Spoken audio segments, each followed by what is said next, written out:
দর্শক, আমি এই মুহূর্তে আপনাদের সামনে কথা বলতে এসেছি শেখ হাসিনার পতনের পর 2 মাসে বাংলাদেশ কেমন আছে এই প্রসঙ্গটি নিয়ে। আজ 8 অক্টোবর, ঠিক 2 মাস আগে 8ই অগস্ট বর্তমানে যে অন্তর্বর্তীকালীন সরকারটি দেশ শাসন করছে শপথ নিয়েছিল এরকম একটি সন্ধ্যায়। স্বাভাবিকভাবে এই প্রশ্ন আসে যে 2 মাসে কি হলো, কেন হলো এই সরকার, কেন আপনি আওয়ামী লীগ সরকারের পতন চেয়েছিলেন? এই প্রশ্ন কি একজন নাগরিক হিসেবে আপনার আসে না মনে? নিশ্চয়ই আসে। জুলাই মাসে একটি আন্দোলন হয়েছিল চাকুরিতে কোটা নিয়ে। সেই কোটা আন্দোলনটি 5 আগস্টের মাত্র 2 দিন আগে 3 অগস্টে হঠাৎ করে আকস্মিকভাবে সরকার পতনের এক দফা ডাক দেয়। মাত্র 2 দিনে 3 তারিখে ডাক দিয়ে 4 তারিখ 5 তারিখে সেই সময়ের প্রধানমন্ত্রী শেখ হাসিনা পদত্যাগ করে দেশ ছেড়ে চলে যান। এখন প্রশ্ন যে আপনি কোটা আন্দোলনের প্রেক্ষিতে সেই সরকার সব দাবিগুলো মেনে নিয়েছিল, কিন্তু সরকার পতনের কেন প্রয়োজন হলো?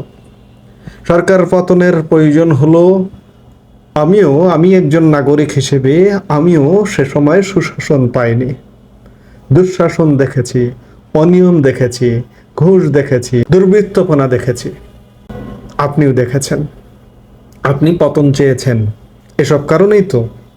কিন্তু এই যে দুর্বৃত্তপনা, ঘুষ, দুর্নীতি, অনিয়ম, দুঃশাসন, এই 2 মাসে কি সিটে ফোটাও আপনার আমার আশা পূরণ হয়েছে?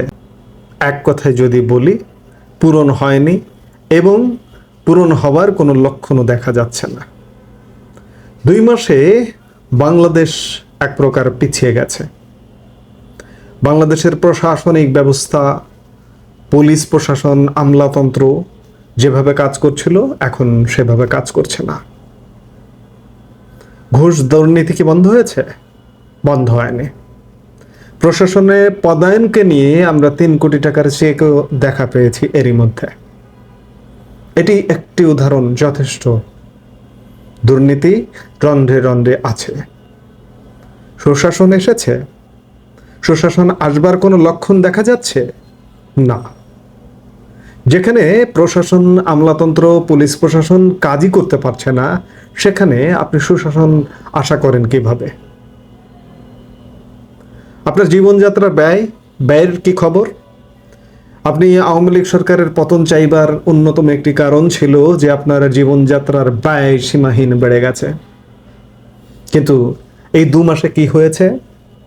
12 টাকা পিসের ডিম বা 13 টাকা পিসের ডিম আপনাকে কিনতে হচ্ছে 15 টাকা পিস। যে চাল আপনি 8-10 টাকা কমে কিনতেন কেজিতে, সেটি 8-10 টাকা বেশি দামে কিনতে হচ্ছে। 2 মাসে আমি দ্রব্যমূল্যের কথা যদি বলি, প্রত্যেকটা নিত্য পণ্যের দাম বেড়েছে 15 থেকে 20%। এমন তো হবার কথা ছিল না। আপনি এর থেকে তো মুক্তি চেয়েছিলেন। আপনি আশা করেছিলেন যে আওয়ামী লীগ সরকারকে পতন ঘটালে আপনার জীবনযাত্রার ব্যয় কমে যাবে, কিন্তু আপনার জীবনযাত্রার ব্যয় 15 থেকে 20% বেড়ে গেছে। আপনি এই অর্থ কোথায় পাবেন? আপনার কর্মসংস্থানও তো সংক্ষিপ্ত হয়ে যাচ্ছে। প্রতিদিন কোথাও না কোথাও কোনো না কোনো শিল্প প্রতিষ্ঠানে হামলা হচ্ছে, শিল্প প্রতিষ্ঠান ভাঙচুর করা হচ্ছে। এই শিল্প প্রতিষ্ঠান যদি ভাঙচুর করা হয়, আপনি যদি বাংলাদেশের বেশিরভাগ মানুষ বেসরকারি চাকরি করে, আপনার ঢাকায় কর্পোরেট অফিস করেন, আপনার ফ্যাক্টরি গাজীপুরে, আপনার ফ্যাক্টরি সাভারে, আপনার ফ্যাক্টরি নরসিংদীতে, ওই নরসিংদীর ফ্যাক্টরিতে যখন হামলা হয়, গাজীপুরের ফ্যাক্টরিতে যখন হামলা হয়, তখন আপনার জীবন জীবিকার ওপরও আঘাত আসতে বাধ্য। আপনার ইনকাম তো বাড়েনি, বরং আপনি যে চাকুরিটা করছেন সেই চাকুরিটা আগামীকালকে থাকবে কিনা অনিশ্চিত। আমরা গত দুদিন ধরে ব্যবসায়ীদের নানা কথাবার্তা শুনছি। যেমন আমি সেদিন বাংলাদেশের শীর্ষ একটি ব্যবসায়ী প্রতিষ্ঠান প্রাণ আরএফএল গ্রুপ, প্রাণ আরএফএল গ্রুপের যে প্রধান কর্তা আহসান খান চৌধুরী, আমজাদ খান চৌধুরীর ছেলে, তিনি বলছেন যে তার ফ্যাক্টরিতে যেতে ভয় লাগে।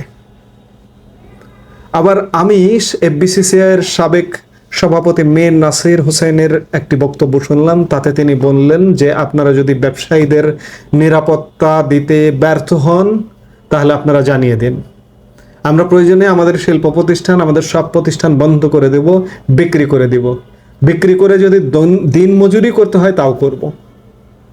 অর্থাৎ দেশের ব্যবসা বাণিজ্য তলানিতে নেমেছে।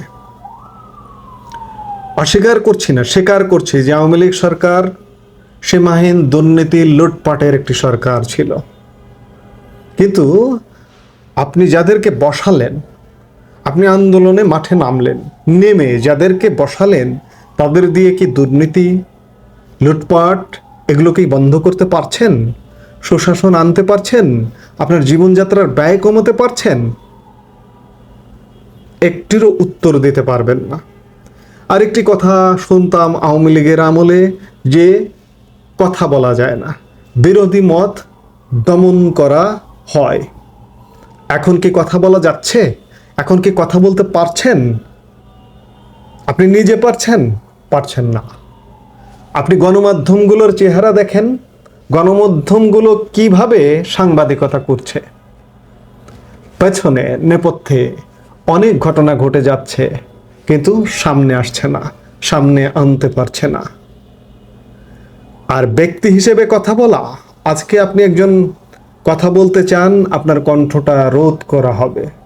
তার একটি প্রকৃষ্ট উদাহরণ লালমনিরহাট জেলা প্রশাসনের নির্বাহী ম্যাজিস্ট্রেট তাপসী তাবাসসুম উর্মিকে সাময়িক বরখাস্ত করা হয়েছে। তার অপরাধ কি?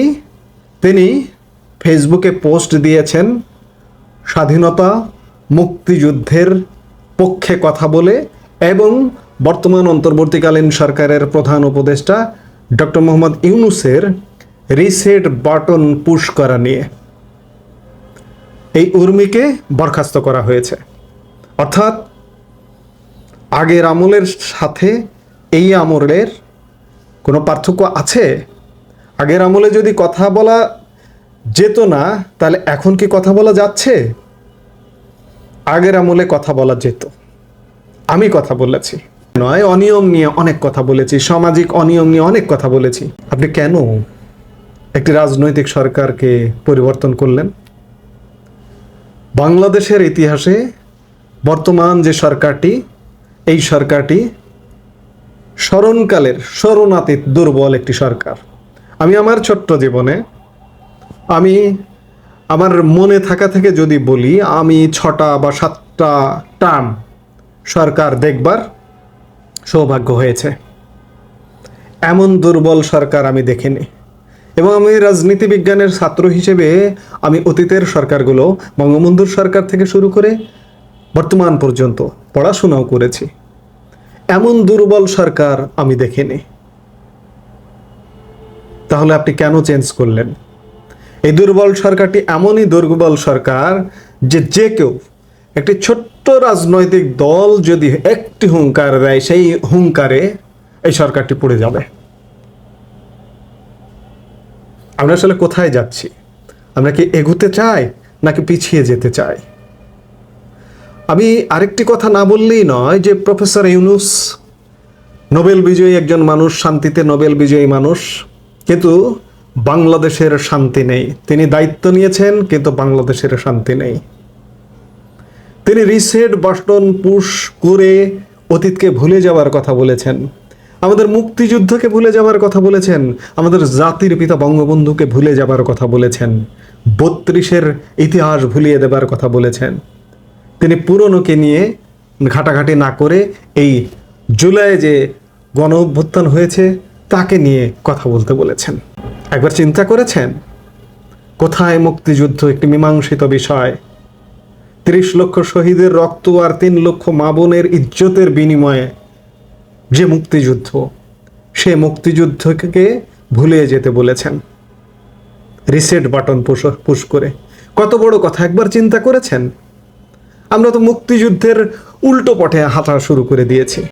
মুক্তিযুদ্ধের পরেও দীর্ঘদিন যে মুক্তিযোদ্ধারা বেঁচে থেকে ইতোমধ্যেই চলে গেছেন পৃথিবী ছেড়ে, তারা হয়তো বেঁচেই গেছেন। আর স্বল্প কিছু মুক্তিযোদ্ধা এখনো জীবিত আছেন, বেঁচে আছেন। অত্যন্ত দুর্ভাগ্যের সাথে হয়তো বলতে হচ্ছে বা বলতে হবে, আপনারা মুক্তিযুদ্ধ নিয়ে করুণ পরিণতি দেখবেন এই বাংলাদেশে। বাংলাদেশ সেদিকেই হাঁটছে। নতুন স্বাধীনতা বলা হচ্ছে। একটি দেশ কয়বার স্বাধীন হয়? আপনার 71-এর স্বাধীনতাকে ভুলিয়ে দেওয়ার জন্য আরেকটি স্বাধীনতাকে সামনে আনা হয়েছে। আমি বলতে পারি যে একটা গণ অভ্যুত্থান হয়েছে অন্যায়ের বিরুদ্ধে, দুঃশাসনের বিরুদ্ধে, কিন্তু আমি নতুন স্বাধীনতা, নতুন বাংলাদেশ, এমনকি স্বয়ং সরকার প্রধান উপদেষ্টা পর্যন্ত বলছেন আপনি কোন বাংলাদেশ পেয়েছেন কল্পনাও করতে পারছেন না। নতুন বাংলাদেশ 2 মাস হয়েছে মাত্র। তবে আমার মনে হয় বাংলাদেশে একটি অকল্পনীয় ঘটনা ঘটবে। কারণ হচ্ছে বাংলাদেশ ভালো চলছে না। বাংলাদেশ যে পথ দিয়ে চলা উচিত সে পথে চলছে না। অনিয়ম, দুঃশাসন, দুর্নীতির পতন ঘটিয়ে এখন আরো ভয়াবহ পরিণতি। এভাবে একটি দেশ চলতে পারে না। আমি জানি না খুব শীঘ্রই কি করতে যাচ্ছে এই সরকারটি, এই দুর্বল সরকারটি আসলে কতদিন লাস্টিং করবে বলতে পারছি না। সাবেক প্রধানমন্ত্রী শেখ হাসিনা বলেছেন যে তিনি পদত্যাগ করেননি, কিন্তু পদত্যাগ করেননি, আবার পদত্যাগ হয়েছে। নানান কর্মকাণ্ডে আমরা দেখছি যে হয়েছে। পদত্যাগ করেননি বলে তিনি এসে যে আবার প্রধানমন্ত্রীর দায়িত্ব নেবেন, এটিও আশা করছি না, আশা করতে পারি না। কারণ নিশ্চয়ই আরেকটি নির্বাচন হবে, নির্বাচন হয়ে একটি সরকার গঠিত হবে। তবে বাংলাদেশের মানুষ, স্বাধীনতা মুক্তিযুদ্ধের পক্ষের মানুষ চুপ আছেন, চুপ করে আছেন, দেখছেন, ভয় পাচ্ছেন। ভয়ের দিন হয়তো শেষ হবার সময় এসে গেছে। কারণ হচ্ছে যে মুক্তিযুদ্ধের নাম নিশানা মুছে ফেলবার দিন চলে এসেছে। আপনি বীর মুক্তিযোদ্ধা, আপনি বীর মুক্তিযোদ্ধার সন্তান, কিংবা মুক্তিযুদ্ধের আদর্শের মানুষ, আপনি যদি রুখে না দাঁড়ান তাহলে বাংলাদেশে মুক্তিযুদ্ধের নাম নিশানা থাকবে না। আপনার জীবনমানের কোনো পরিবর্তন এই সরকার বা এনারা করতে পারবেন না। 2 মাস দেখবার জন্য যথেষ্ট। আশা করেছিলাম, সবাই আশা করেছিলাম, কিন্তু আশা হতো। আমি আশা করিনি, এটা ভুল বললাম যে আমি আশা করিনি। আমি আসলে আশা আর করি না, আমি আর স্বপ্ন দেখি না। কারণ আমাদের স্বপ্ন নিয়ে প্রতিনিয়ত খেলা হয়, আমাদের স্বপ্ন প্রতিনিয়ত ভঙ্গ হয়। দেশভাগের স্বপ্ন ভঙ্গ হয়েছে। 71-এর যে মুক্তিযুদ্ধ, মুক্তিযুদ্ধের মাধ্যমে যে বাংলাদেশ গড়বার স্বপ্ন ছিল, সেই স্বপ্ন 53 বছরেও পূরণ হয়নি, সেই স্বপ্ন ভঙ্গ হয়েছে। এরপরে নানা সময় নানা রকম স্বপ্ন দেখেছে মানুষ। 90-এর গণ অভ্যুত্থান পরবর্তী স্বপ্ন দেখেছে, 2024-এর স্বপ্ন দেখলো বাংলাদেশের মানুষ, আবারও স্বপ্ন ভঙ্গ। তবে এই মুহূর্তে বলতেই হয় যে বিগত সরকারটি অনিয়ম, দুঃশাসন, দুর্নীতির সরকার ছিল। সেই সরকারটি যদি এই অনিয়ম, দুঃশাসন, দুর্নীতি দমন করতে পারত, তারা যেভাবে এগুচ্ছিল উন্নয়ন, অবকাঠামো চারপাশ দিয়ে, তাহলে সেই সরকারটির কাছ থেকেই আমরা একটা পর্যায়ে সুশাসন পেতে পারতাম। কিন্তু সেই সরকারটি অনিয়ম, দুঃশাসন, দুর্নীতি বন্ধ করতে পারেনি। কিন্তু তারপরেও ওই সরকারটি এখন বারবার প্রাসঙ্গিক হয়ে উঠছে। কারণ আমি একজন নাগরিক হিসেবে আমার জীবন কঠিন হয়ে যাচ্ছে। ব্যবসায়ীরা ব্যবসা করতে পারছেন না, নাগরিক জীবন ব্যয়ভার বহন করতে পারছেন না, জীবনের নিরাপত্তা পাচ্ছেন না, তাহলে আমার যে মন্দ সরকারটি ছিল সেই সরকারটিকে তো বলতে হয় যে মন্দের ভালো ছিল। আমার এইরকম দুর্বল সরকার তো দরকার নেই। কাজেই অচিরেই হয়তো একটি অকল্পনীয় ঘটনা ঘটবে। কারণ হচ্ছে মানুষ রাস্তায় নেমে পড়বে। এই যে নির্বাচনের জন্য 1.5 বছর বা ইত্যাদি 2 বছর ইত্যাদি অনেক কিছু বলা হচ্ছে, না, এত সময় এই সরকার, এমন একটি দুর্বল সরকার এত সময় অবশ্যই পাবে না।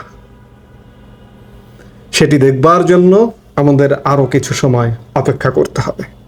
এই মুহূর্তে ভালো থাকুন, সুস্থ থাকুন। আমাদের ভিডিওগুলো নিয়মিত পেতে সাবস্ক্রাইব করুন Sajjad Kadir and the legends YouTube channel এবং লাইক, কমেন্ট, শেয়ার করে সাথে থাকুন।